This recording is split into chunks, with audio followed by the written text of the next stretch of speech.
No one's done more to expose the deep state than me. Not gonna allow you to be misled. What's up, guys? Your boy Benny. Can it ever get any better than this? Well, yeah, absolutely. It can get better. It can always get better. It's kind of like the slogan and vibe of this show. We're optimists by nature. It helps us do this job. Ladies and gentlemen, deep state urchins, roaches, snakes, and orcs are screaming demon screeds as they all self-deport from Washington, D.C. According to Politico, they're terrified. A really amazing self-cleaning mechanism there when they realize exactly what awaits them when President Trump comes back. CNN is also cleaning house, firing hundreds of staffers and top talent. Very exciting there. MSNBC is for sale because apparently every single show lost on average 50% of its viewership. MSNBC Fake News Inferno, Comcast looking to spin-off channel for potential sale. It's going to be exciting. Can we get any better? Can things get any better right now? Obviously, they can. And ladies and gentlemen, they will. Because the American public is demanding change. The American public in this election all swung right. Everyone. Everybody swung right. Let's just start at the top here. Black men, non-white, non-college men, 18 to 29-year-olds, Latino men, 18 to 44, non-college, non-white urban, African-American or black, Latino or Hispanic. Literally every single demographic that the aforementioned CNN and MSNBC told to not vote for Donald Trump, voted for Donald Trump in massive margins. This is the percentage swing from the high 20s all the way through double digits, all the way down here to who exactly is voting for Kamala Harris?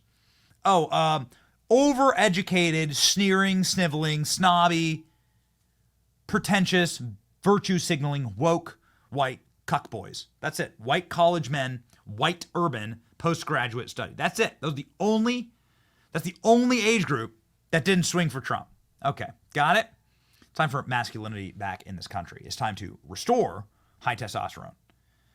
And let me tell you what, I can't think of anybody better than Dan Bongino to do that at the Secret Service. Right now, breaking is stories about Dan Bongino being considered for the position of Secret Service Director.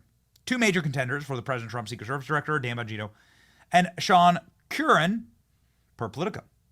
Curran is a agent seen protecting Trump in his iconic fight photo right here. This guy's like always by Trump's side. They have a great friendship, actually.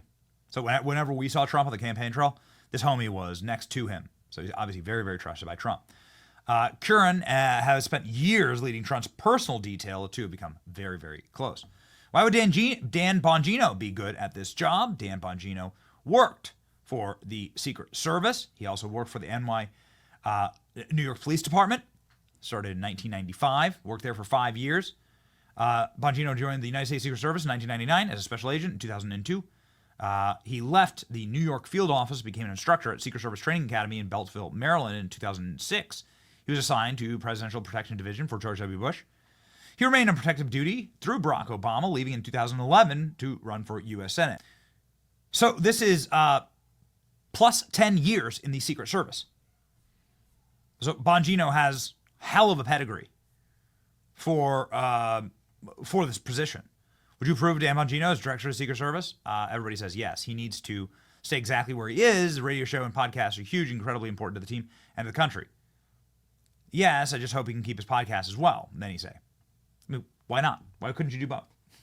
Like, it would be really fun to have him do the podcast from DHS Secret Service headquarters, right? Like, what's any rules against that? No, of course not.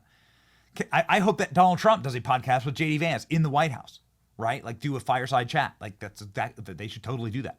Kash Patel, CIA director, Dan Bongino, FBI director, good night. FBI director would be pretty awesome. I think maybe even better than Secret Service. Who's Dan Bongino, the great Trump Secret Service director? This is from the Donald Trump interview that was done in the lead up to the election that Dan Bongino did live.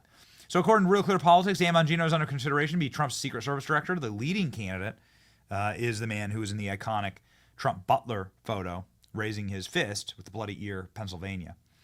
Okay, well, please let it be Dan Bongino. People are cheering for this. But we don't know yet. We reached out to Dan. We're friendly with him, right? Like, he'd been on our show. We've been on his show. So what's it going to be? I don't know.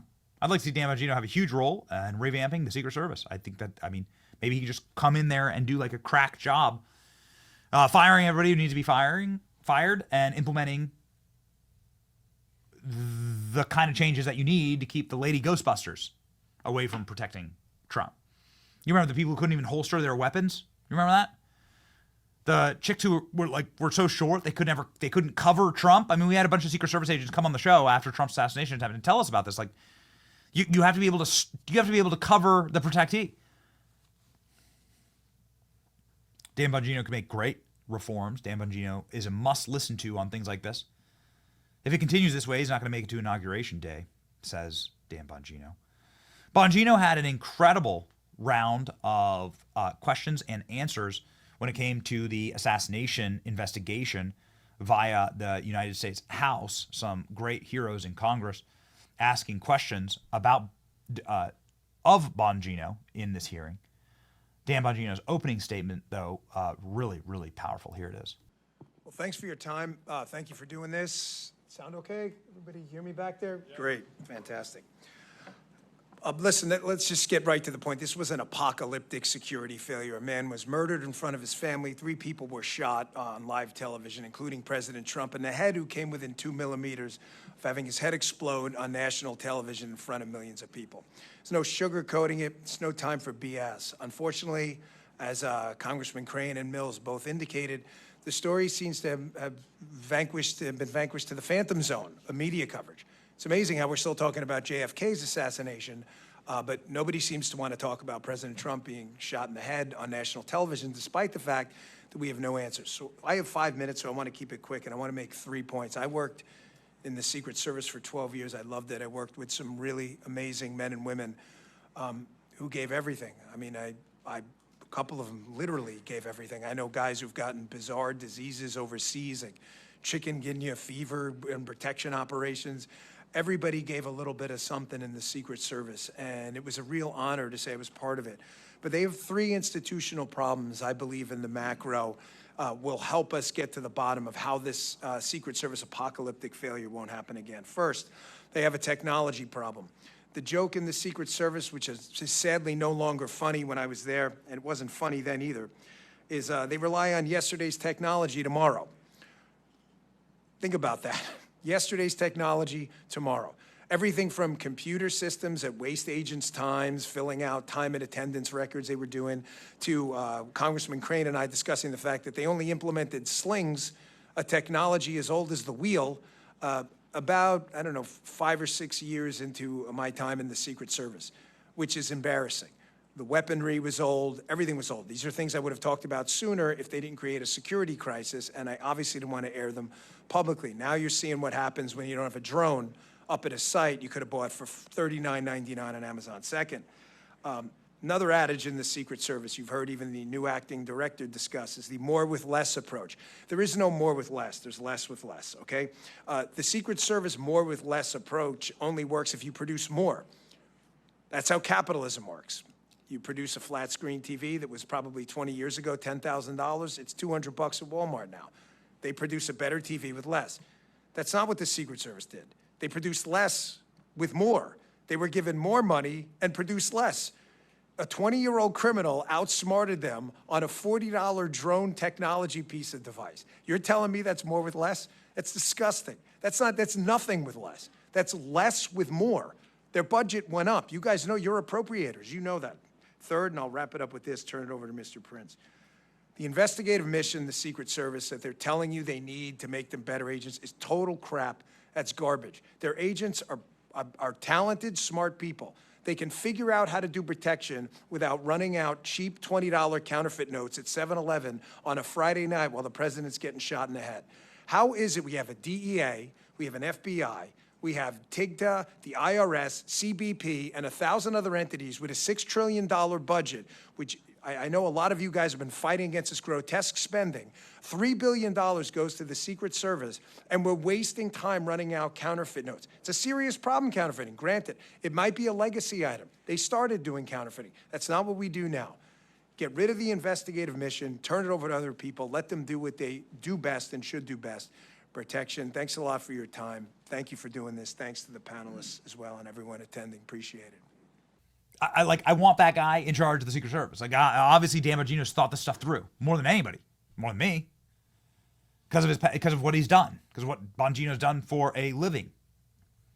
Bongino is asking the tough questions surrounding the assassination attempts. Where were the counter snipers? Where's the counter surveillance? Where's the drone surveillance? Where'd the guy park? How did he walk in with a rifle to the fence line? How did nobody see him? Why were there no post standers at each hole, right? It'd be great because I have a feeling that President Trump, God help us, but you've got that same feeling I do. President Trump is so unbelievably powerful right now. I have a feeling there are some major dark forces that want to do bad things in the country. And we're going to need major protection for this guy. So pray for protection for Donald Trump and then ask for people like Dan Bongino to be put in the administration. I think it's awesome. I'd be for it. Right? I mean, just do the podcast from DHS headquarters. That'd be amazing. It's your boy, Benny. Like, share, and subscribe for Safer America. See ya.